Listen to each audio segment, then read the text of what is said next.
आज इस धर्मपुरा में बड़ा ही सौभाग्य है कि यहाँ पर आज ब्रह्म ज्ञान की चर्चा होने जा रही है। जिस ब्रह्म के बारे में हम जानते भी नहीं हैं, केवल और केवल मुख से बोलते हैं, उसी ब्रह्म के बारे में युगों युगों से धर्म ग्रंथों में पहले से लिखा तो था, लेकिन पहचान नहीं थी। हमारे धर्म ग्रंथों में आने का समय भी लिखा था, सब कुछ लिखा हुआ है, फिर भी हमें पहचान नहीं हो रही। क्यों नहीं हो रही है? क्या कारण है? क्यों कि पहले तो इस संसार में कोई ब्रह्म के बारे में बताने वाला ही नहीं था, और अब बताने वाले हो गए तो सुनने वाले नहीं हैं, उनको अच्छा ही नहीं लगता है। वो चाहते कि हम इस माया में ही मस्त हैं, बहुत अच्छा लग रहा है हमें, लेकिन जब अंत समय होगा वो परमात्मा याद आएगा, लेकिन तब कोई लाभ नहीं होगा, क्योंकि सारी जिंदगी तो हम खाने पीने में ही गुजार देते हैं, बच्चे पालने में ही लगा देते हैं। अंत समय ध्यान करने का समय नहीं होता, और 7 फुट के तख्ते पे हम चले जाते हैं, तो फिर क्या फायदा है? तो आज इस भजन के माध्यम से हम जानेंगे जो भी परमात्मा के हुक्म से होगा। जिसे इंतजार था पूरन ब्रह्म के दीदार का, इस दुनिया ने अब दर्शन पा लिया। जिसे इंतजार था पूरन ब्रह्म के दीदार का, इस दुनिया ने अब दर्शन पा लिया। वेद कुरान जिनका करते गुणगान है, आके चरणों में सबने सिर को झुका लिया। जिसे इंतजार था पूरन ब्रह्म के दीदार का, इस दुनिया ने अब दर्शन पा लिया।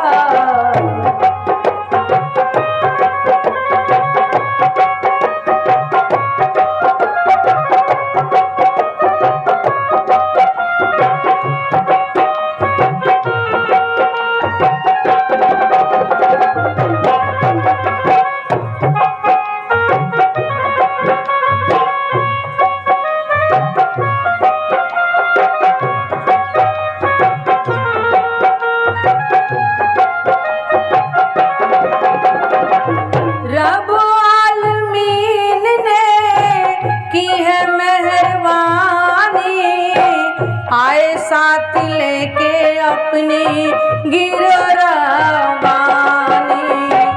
रब आलमीन ने की है मेहरबानी। आए साथ लेके अपनी गिरवानी, किया सोर आलम में ब्रह्मा ने की गुंजार का, किया सोर आलम में ब्रह्मा ने की गुंजार का। चरणों में सबने सर को झुका लिया। जिसे इंतजार था पूरन ब्रह्म के दीदार का, इस दुनिया ने अब दर्शन पा लिया।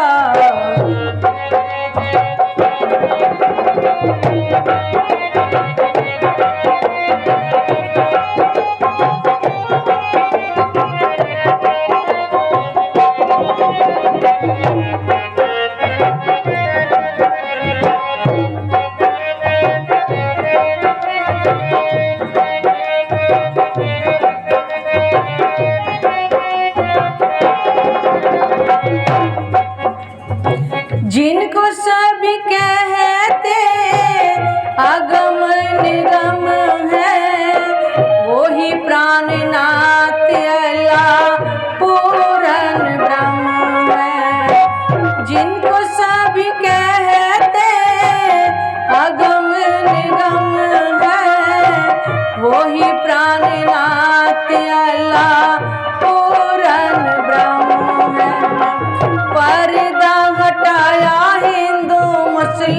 की दीवार का पर्दा हटाया हिंदू मुस्लिम की दीवार का।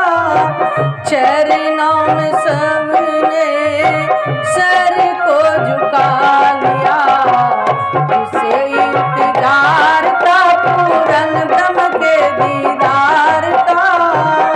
इन चरणों ने आके सर को झुका लिया।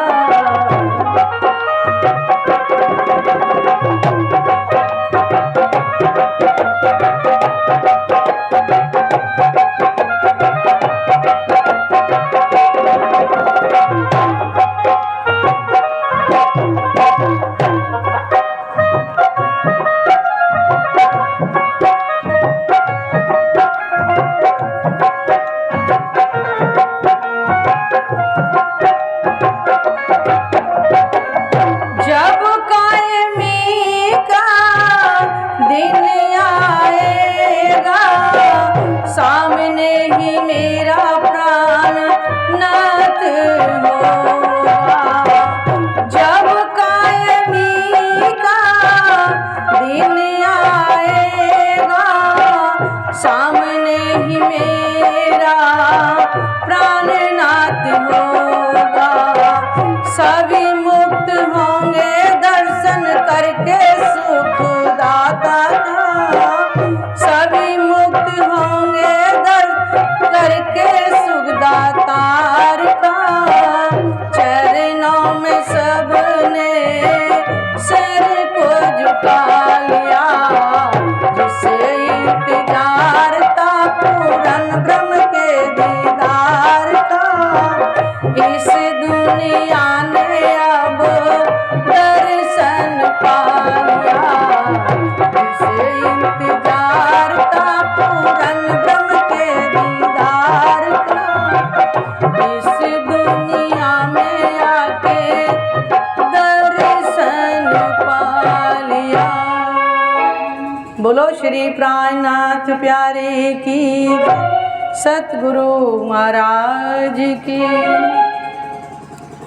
जिस परमात्मा के बारे में आज यहाँ सुनने को मिल रहा है, युगों युगों से ही धर्म ग्रंथों के अंदर लिखा हुआ था, और आज भी हम हिंदू धर्म के अंदर हर रोज ही बोलते हैं। आप सामने लिखा है ना, तुम हो एक अगोचर सबके प्राणपति, लिखा है, बैनर पे दिख रहा होगा।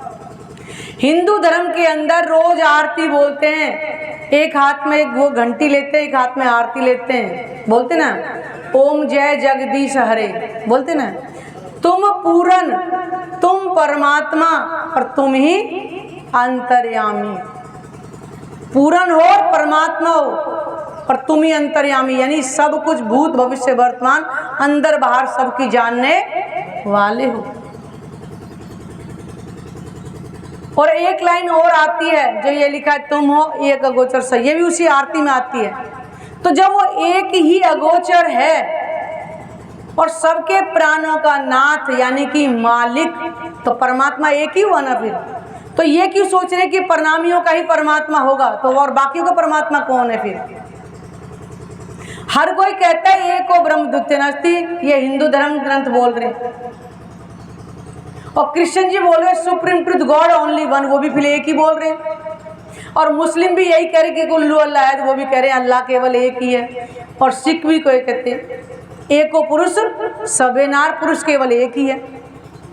तो वो एक है, तो इतना भेद क्यों है फिर? क्योंकि हम जानना ही नहीं चाहते, हमने बांट लिया परमात्मा को। परमात्मा बट नहीं सकता।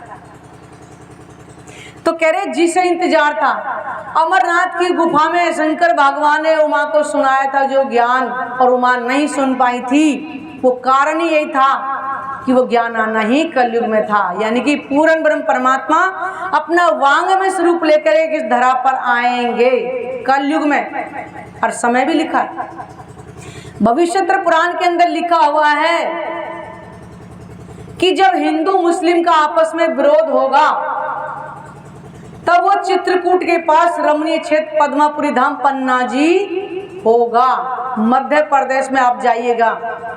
और नहीं तो यूट्यूब पर सर्च करिएगा, अभी प्राणनाथ जी मंदिर पन्ना जी का अभी तुम्हें दिखाई दे जाएगा। उसी जगह पर कलयुग में वो प्राणनाथ जी आए जो सतयुग में अमर कथा सुनाई थी। अमर कथा कौन है? अमर एक परमात्मा, उसी के बारे में ज्ञान आएगा कलयुग के अंदर, जो रामायण फिर त्रेता में लिखा है, कलयुग केवल नाम आधारा और सुमर सुमर नर उतरेगा ही पारा। कोई ढूंढ रहा है इस नाम को कि कहाँ है वो नाम, बताइएगा। ये वही नाम है जो कलयुग में आएगा। द्वापर में आए तो भागवत पुराण में लिखवा दी 12वां स्कंद 2 अध्याय 37-38 श्लोक में कि देवापी और मरु ये दोनों कहाँ के कलाप ग्राम जो हिमालय पर्वत का एरिया होता है वहां पे साधना कर रहे हैं द्वापर के अंदर, और कलिक भगवान की आज्ञा से कलयुग में आएंगे और सतयुग की स्थापना करेंगे। सतयुग का मतलब क्या है? सत्य तप ज्ञान और कर्म चारों चीज जब बराबर होती है उसको सतयुग बोलते हैं। तो कलयुग में सतयुग नहीं आएगा, वो सतयुग की स्थापना करेंगे। जब परमात्मा की हमें पहचान हो जाती है, हमारे अंदर सत्य आ जाता है। जब पहचान होती है तब ज्ञान से पहचान होती है, ज्ञान हमें जब मिलेगा। और कर्म कौन सा करेंगे? हम परमात्मा को पाने के लिए जो कर्म करेंगे,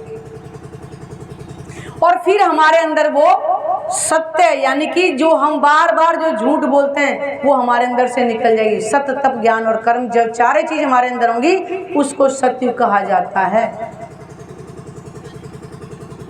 और कलयुग का समय लिखा है विक्रम संवत 1738 का समय होगा जब वो निष्कलंक बुद्ध कलगी अवतार इस संसार में आएंगे। बताइएगा, लिखा ग्रंथों में। तो जिन्हें इंतजार था उन्होंने तो दर्शन कर ही लिया। जिनको इंतजार था आने का उन्होंने दर्शन कर लिया। उन्हीं ब्रह्म मुनियों के कारण आज ब्रह्मवाणी हम तक पहुंची हुई है। प्राणनाथ जी कोई व्यक्ति नहीं है, कोई संत नहीं है, कोई महात्मा नहीं है। प्राणनाथ जी पूर्ण ब्रह्म परमात्मा को ही बोला गया है, जिसको बोले तुम हो एक गोचर सबके प्राणपति, यानी कि सभी आत्माओं के मालिक। वेद कुरान जिसका करते गुणान है, तो कुरान में भी लिखा हुआ है कुल्लु अल्लाह, उसमें भी समय लिखा हुआ कि हिजरी सन 1090 का होगा जब वो आएंगे। और हमारे हिंदू ग्रंथ कह रहे कि विक्रम 1738 का जब समय होगा, तो दोनों को जो मिलाते तो एक ही समय बनता है। तो वेदों कते में क्या अंतर है? क्या परमात्मा ने तो अपने हुक्म से सब में लिखवा दी। लेना या ना लेना भी हमारे ऊपर निर्भर करता है। वेद कुरान जिसका करते गुणगान उन सब ने चरणों में, ऐसा नहीं है मुस्लिमों में पहचान नहीं है, मुस्लिमों के अंदर पहचान है। वो भी जो सूफी हो गए हैं वो भी रात को ही इबादत करते हैं, दिन में नमाज नहीं पढ़ते हैं, वो भी इबादत करते हैं जिनको पहचान हो चुकी है, तभी तो उन्होंने दर्शन पा लिया। रबो आलमीन ने करी मेहरबानी आए साथ लेके अपनी गिरो रवानी। तो परमात्मा की गिरो रवानी कौन सी होगी? जो ब्रह्म आत्मा है, ब्रह्म मुनि इस संसार में खेल देखने के लिए आए हैं। आप सिख पंथ में जाएंगे तो सुखमुनि जी का पाठ करते हैं, उसमें ब्रह्मणों की महिमा गाई हुई है। तो ब्रह्ममुनि कौन है? ब्रह्म है, ब्रह्ममुनि है ब्रह्म समाना, यानी परमात्मा के समक्ष वो ब्रह्ममुनि होंगे। कहने का मतलब वो आत्माएं होंगी, क्योंकि परमात्मा और आत्मा कोई अलग नहीं है, वो एक ही हैं। तो अपनी ब्रह्मवाणी को लेकर के अपने ब्रह्ममुनियों को भी साथ लेकर के आए हैं, क्योंकि वाणी में लिखा हुआ है कि मेरे ब्रह्ममुनि इसके वारिस होंगे। बस ब्रह्ममुनि के उनके ही द्वारा गई कथा को जो आत्म साथ करेगा भव से पार हो जाएगा। हरिवंश पुराण के अंदर ये लिखा हुआ है, अभाविनो भविष्यन्ति मुनियो ब्रह्म रूपनाय कलयुगे उत्पन्नाय प्रधान पुरुष आश्रय कथा योगेन तान सर्वान पूजन्ति मानवा यस्य पूजा प्रभावे जीव सृष्टि समो। कि कलयुग में एक अनहोनी घटना घटेगी जो कभी नहीं होती। वो ब्रह्म रूप मुनि प्रकट होंगे और उनके द्वारा कही हुई कथा को, कथा का मतलब है ब्रह्मवाणी के शब्दों को वो जब सुनाएंगे और उनको जब आत्मसात करेंगे, अपने हृदय में बसाएंगे, तो आत्मसात करने का मतलब है इस ब्रह्मवाणी में परमात्मा के स्वरूप की धाम की पहचान लिखी हुई है। जब परमात्मा के स्वरूप को हम पहचान लेंगे, उनके स्वरूप को अपने हृदय में बसते चले जाएंगे, उसको कहते हैं आत्मसात करना। कथा का मतलब ये नहीं है कि हम कह लिया, आपने सुन लिया और चले गए, नहीं। उस परमात्मा के स्वरूप को अपने हृदय में बसाते चले जाएंगे, उनकी द्वारी कथा को आत्मसात करें तो भव से पार हो जाएगा। यानी कि जब परमात्मा का स्वरूप हमारे हृदय में बस जाएगा, संसार हमारे हृदय से निकल जाएगा। और जब परमात्मा के स्वरूप को हम बसाएंगे तो हम परमात्मा के समक्षित हो जाएंगे। कहने का मतलब है जब परमात्मा जन्म मरण से रहित है तो हमारा जीव भी अखंड मोक्ष को प्राप्त हो जाएगा। उसी को कहेंगे भव से पार होना। सुमर सुमर में उतर ही पारा जी। अब कोई दुनिया ये सोच रही है कोई माला पर रटने वाला नाम आएगा, कोई जपने वाला नाम आएगा, कोई रटने वाले नाम से आज तक कोई पार नहीं हुआ। तो कबीर जी ने क्या कहा है, कर में तो माला फिरे और जीव फिरे मुखमाई, और मनवा तो चहुदिस फिरे यही तो सुमरन नहीं। हाथ में माला लेते हैं, घर के कामों में और ध्यान रहता है, तो उस माला का फायदा क्या है। जिसका नाम रटते रटते ही हम भूल जाए, घर के काम में, तो माला को रटने से क्या लाभ है। और मनो हाथ में माला चल रही है और मन इधर उधर घूम रहा है, तो क्या फायदा उससे। वो कह रहे ये सुमरन नहीं है। अगर परमात्मा को याद करना है तो शरीर और संसार को भुला करके ही याद करेंगे, कभी कुछ लाभ का अन्यथा नहीं है। किया सुर आलम में ब्रह्मवाणी की गुंजार का, ये वो ब्रह्मवाणी है जो प्राणनाथ जी लेकर के आए हैं। इसी धरती पर आके प्राणनाथ जी ने जगह जगह सुंदर साथ को जागृत किया, और आज हमारे पास ब्रह्मवाणी आपके सामने है।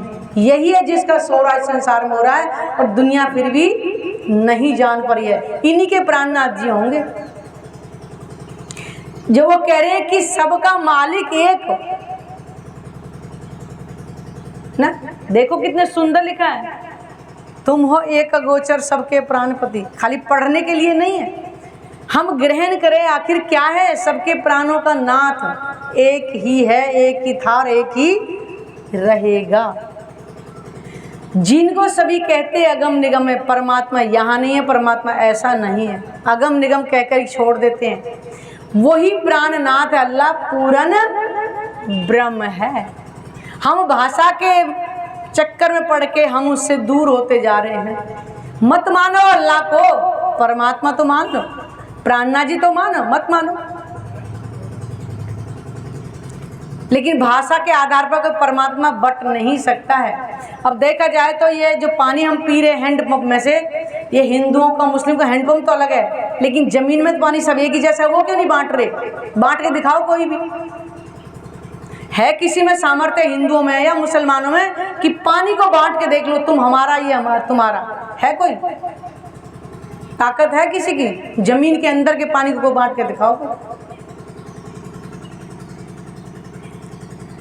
पर्दा हटाया हिंदू मुस्लिम की दीवार का, सोई खुदा सोई पूर्ण ब्रह्म, ये ज्ञान अनोखा सुना है। श्री प्राणनाथ पूर्ण ब्रह्म ने सब धर्मों का झगड़ा मिटाया है। हिंदू मुस्लिम सिख ईसाई धर्म नहीं है, मजहब है। धर्म तो वास्तव में संसार नहीं था, धर्म तब भी था, और ये संसार समाप्त हो जाएगा, धर्म तब भी था। धर्म के 10 लक्षण अगर हमारे अंदर हैं तो हम धर्म के ठेकेदार हैं, अन्यथा नहीं। धैर्य,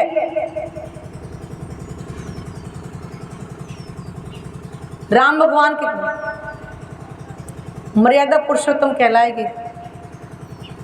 रात को उनको बोला तुम्हारा तिलक होगा, उन्होंने किसी को नहीं ढोल बजवाए। आज तक छोटा सा ही प्रधान बनते हैं तो कितना ढोल वगैरह बजवा देते हैं। और सुबह कहा कि तिलक तो नहीं होगा लेकिन 14 वर्ष का वनवास होगा।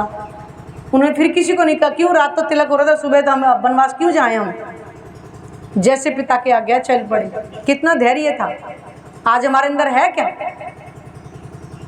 नहीं है। धरती कितनी क्षमाशील है, इसमें मलमूत्र हम डालते हैं फिर भी वो हमें अन्न देती है। इसको कहती है क्षमा। चोरी ना करना, आज हर बंदा चाहे वो 10 की चोरी करे या कुछ भी चोरी करे, चोरी तो चोरी है ना। आज कितना हम एक दूसरे पे कितने ईर्ष्या करते हैं, कितनी घृणा करते हैं। क्रोध ना करना, हम छोटी छोटी बातों क्रोध करने लग जाते हैं। हमारा अपनी इंद्रियों पे नियंत्रण नहीं है, जिह्वा पे भी नियंत्रण नहीं, और तो छोड़ो इंद्रियों की तो बात अलग है। ये धर्म के जो 10 लक्षण ऐसे बताए गए हैं, अगर वो हमारे अंदर हैं तो हम धर्म में के हैं, अन्यथा जाति पाति से कोई भी नहीं। तो वही कह रही कि पर्दा हटाया, परमात्मा सबका एक ही है। उन्होंने सबको ज्ञान दिया, हिंदू ग्रंथों से हिंदुओं को, मुसलमानों को मुसलमान ग्रंथों से, इसलिए उन्होंने पर्दा तो सब हटाया। लेकिन हम अगर ना हटाएं तो कसूर उनका नहीं है। फिर जब कायमी का दिन आएगा, सामने ही मेरा प्राणनाथ होगा। आज इस संसार को तुम सत्य देख रहे हो ना, ये कैसा है? जैसे सपना देखा बिस्तर पर, सुबह उठे तो मिट गया। ये संसार अब मिटने ही वाला है महाप्रलय में, किसी भी क्षण हो सकती है, कोई भरोसा किसी को नहीं है। एक दिन किने ना किया मुकर्रर, ताय पहचानो जिन दई खबर। ये क्षण जब मर्जी होगा समाप्त होगा, लेकिन हमें उसकी पहचान कर ली, हमारे लिए जब प्रलय है। अगर ये तन भी छूट जाए तो भी हमें कोई फर्क नहीं पड़ेगा। क्यों? कि जब तक उसकी पहचान नहीं होगी हम आवागमन से मुक्त नहीं होंगे। और जब परमात्मा की पहचान कर लेंगे, अपने आप को उनके चरणों में समर्पित कर, हमारा आवागमन से मुक्ति हो जाएगी। तभी कहेंगे सुमर सुमर उतर ही पारा।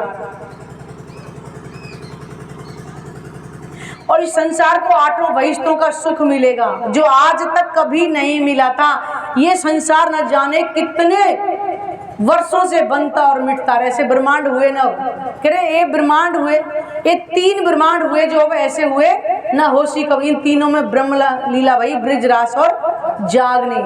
3 ब्रह्मांड। परमात्मा पहले आए द्वापर में, कृष्ण तन के अंदर शक्ति पार ब्रह्म की आई थी, कोई नहीं पहचान पाया। और दूसरा महारास, जो योग माया के ब्रह्मांड में महारास हुई थी, दूसरा दिन। और तीसरा अब है जागने का ब्रह्मांड, क्योंकि ब्रिज में पहचान बिल्कुल नहीं हुई थी। खुद गोपियों के रूप में आत्माएं आई थी, उनको ही नहीं पहचानी, तो संसार वालों कहाँ से होती। महाराज में गई, थोड़ी पहचान हुई थी कि हमारी आत्मा के प्रीतम है, लेकिन घर की पहचान आत्माओं को भी ना हुई थी वहां पर। अब होगी तीसरी बार। कभी कहा था ये 3 ब्रह्मांड, अब जागनी का ब्रह्मांड का है। जागनी का मतलब शरीर से जागना नहीं, हमें ज्ञान से पहचान हो जाएगी कि हम परम धाम की रहने वाली आत्मा हैं। अब हमें यहाँ पहचान हो जाएगी तो हम परमात्मा की अगर भक्ति करेंगे, परमात्मा का ही ध्यान करेंगे, तो हमारे जीव को अखंड मोक्ष मिल जाएगा। तब कहा ना जब कायमी का दिन आएगा। आज तो अलग अलग किसी को पहचान हो रही है, वास्तव में जो तन रहते रहते अगर परमात्मा की पहचान कर लेते हैं तो हमारा जीव दोबारा जन्म नहीं लेगा। प्राणनाथ जी के चरणों में, पन्ना जी में, गुम्मट जी में विराजमान है इस समय, उनके चरणों में जीव को मोक्ष मिल जाएगा। लेकिन जब महाप्रलय होगी, 14 लोग 5 तक 3 गुण कुछ भी नहीं बचेगा। ये उस दिन की बात कही जा रही है। उस दिन सब जीवों को अखंड मोक्ष मिलेगा, जो कभी आज तक नहीं मिला था किसी को भी। सब जीवों को अखंड मोक्ष मिलेगा पहली बार। क्यों? परमात्मा ने अपनी आत्माओं से क्या कहा था, क्या देखी रे दुनिया जो इनको ना करूं अखंड। दुनिया आत्माओं की महिमा अभी नहीं जानता है, आज तक नहीं जानेगा। अभी जानेगा तो सही, योग माया के ब्रह्मांड में जानेगा, तब हाय तो हम करेगा, रे ये तो हमारे बीच में थे, हमें तो बहुत सुनाया, सुना के थक गए, लेकिन हमने कभी कानों के अंदर बात आने ही ना दी थी। सारा संसार पश्चाताप की अग्नि में जल जल के साफ होगा, तब पता चलेगी प्राणनाथ जी की वाणी संसार में आई थी। उस दिन समस्त जीवों को प्रायश्चित अग्नि में साफ हो करके तब ये ब्रह्मवाणी के शब्द मिलेंगे, तब अखंड मोक्ष मिलेगा। अखंड मोक्ष तो मिलेगा मगर सुख नहीं मिलेगा। क्योंकि सुख कब मिलेगा?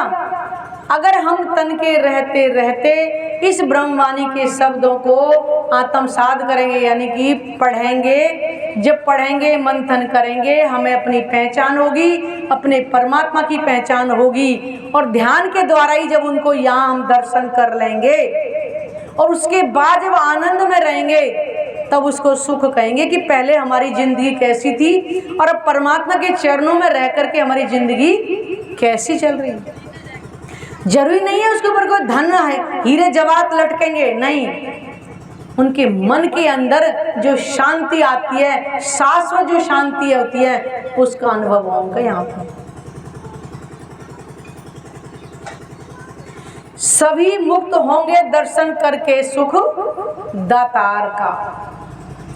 आज दुनिया को सब कोई कहता है कि परमात्मा कैसा है। परमात्मा निराकार है। किसी से पूछे जाके परमात्मा को निराकार ही कहेंगे, कोई परमात्मा को साकार कहेंगे, लेकिन ये नहीं पता कि परमात्मा न साकार है न परमात्मा निराकार है। वो परमात्मा का शुद्ध स्वरूप जो परम धाम में विराजमान है, यहाँ हमें ध्यान के द्वारा उसका दीदार होगा। तभी कहा है सभी मुक्त होंगे दर्शन करके सुखदातार का। जब तक हम परमात्मा का यहाँ पे दर्शन नहीं कर लेंगे, हमारे जीव को कभी मोक्ष नहीं मिलेगा। जब उसका यहाँ दर्शन कर लेंगे, यानी कि एक तरह से मोहर लग जाती है। अगर परमात्मा का दर्शन करते हैं तो समझो मोक्ष मिलना ही मिलना है और दोबारा कभी जन्म नहीं होगा। ये उस दिन की बात बताई जा रही है।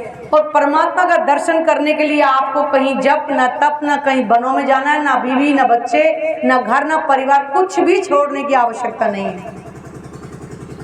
केवल और केवल 24 घंटे में से थोड़ा सा समय देना है और कुछ भी नहीं करना है। आपको धन भी खर्च नहीं करना है कि हमें बहुत सारा धन चढ़ाना है।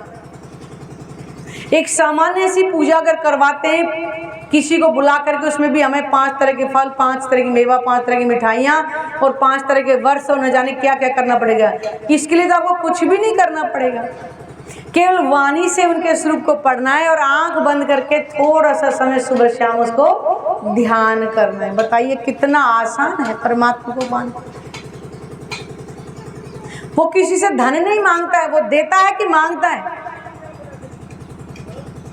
और हम केवल मुख से बोले तन मन धन सब कुछ है तेरा, लेकिन कभी दिया? हमने तो मन भी नहीं दिया, धन की तो बहुत ही दूर की बात है, मन भी नहीं दिया अब तक किसी को। वो परमात्मा क्षमाशील है, वो दया का सागर है। अगर एक बार भी अगर प्रेम से याद कर लेते ना तो उसमें ही खुश हो जाते हैं। वो परमात्मा का स्वरूप आज हमारे सामने विराजमान है। उस परमात्मा को पाने के लिए कितना आसान कलयुग में मिला हुआ है। तभी तो कहा है कि कलयुग में मनुष्य तन पाना बहुत ही दुर्लभ।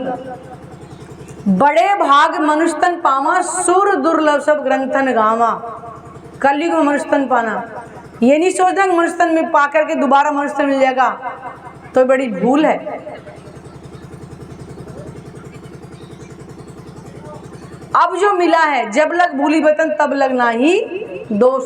जब तक हम भूले हुए थे, हमें पहचान नहीं थी, तब तक तो कोई, लेकिन आज हमें अगर इस ब्रह्मवाणी से पहचान हो गई है और फिर भी हम पहचान नहीं करते हैं तो बहुत बड़े गुनहगार होंगे, फिर क्षमा भी नहीं मिलेगी। अगर कोई बच्चा पेपर देने जाता है और पेपर करके 2-4 शब्द लेके वो सीट दे देता है टीचर को और फिर कहे कि मुझे दोबारा दे दो, मैं लिख दूं और मुझे याद आ गया, कभी टीचर नहीं देगा। आपने देखा बोर्ड के पेपर में कि उसको पता है कि नकल करके आया होगा।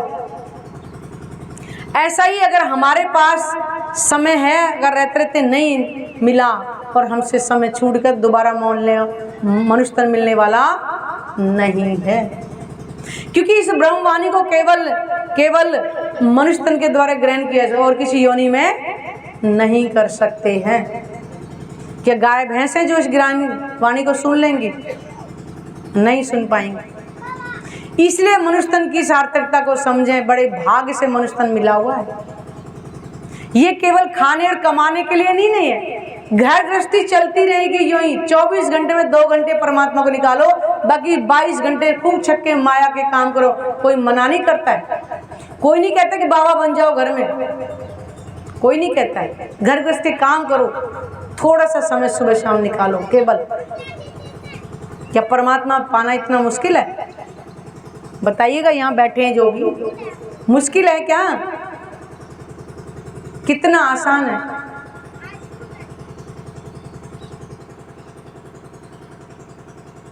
अगर इतना सब कुछ पाने के बाद में भी अगर हम ग्रहण नहीं करें तो मनुष्य तर हमारा निर्फल जाएगा।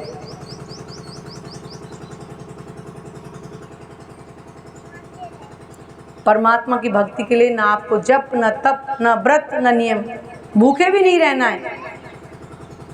खाओ, पेट माफिक खाओ, शुद्ध खाओ, तामसिक भोजन ना खाओ। खाने के लिए मनाही नहीं करते, वो नहीं कहते कि भूखे रहो और फिर मुझे रहो।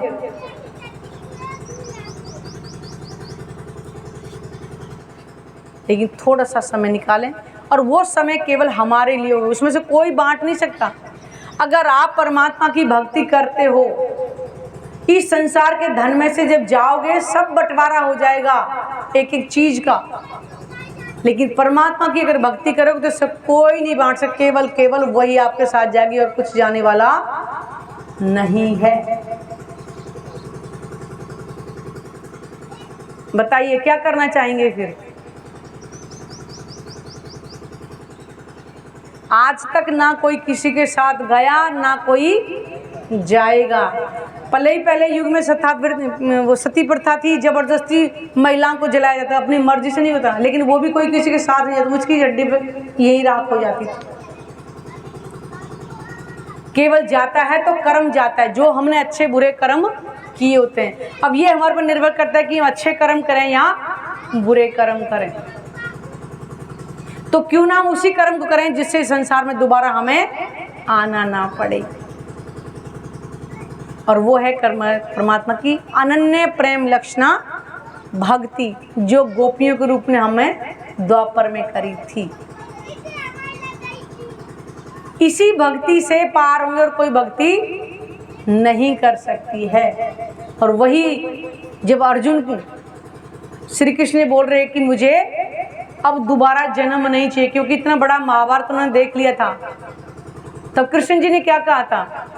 अगर दोबारा जन्म नहीं तो अनन्य प्रेम लक्षणा भक्ति करनी पड़ेगी, जो गोपियों ने करी थी। गोपियों ने प्रेम किया था, कुछ और नहीं मांगा था परमात्मा से, कुछ नहीं।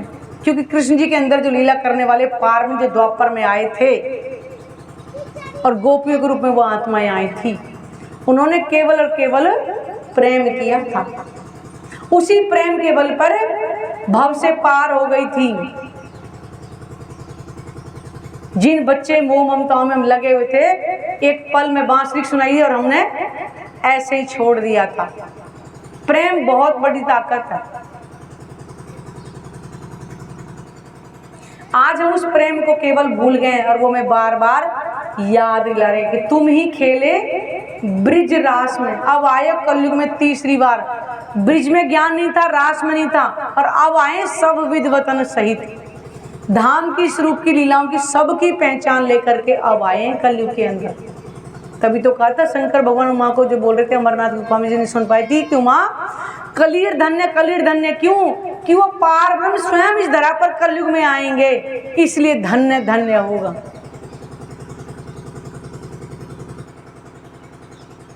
इसलिए ब्रह्मवाणी के शब्दों को आत्मसात करें और इस मनुष्य तन को सार्थक करें कि हमें इस संसार में दोबारा आना ना पड़े। बोलो श्री प्राणनाथ प्यारे की जय, सतगुरु महाराज की जय।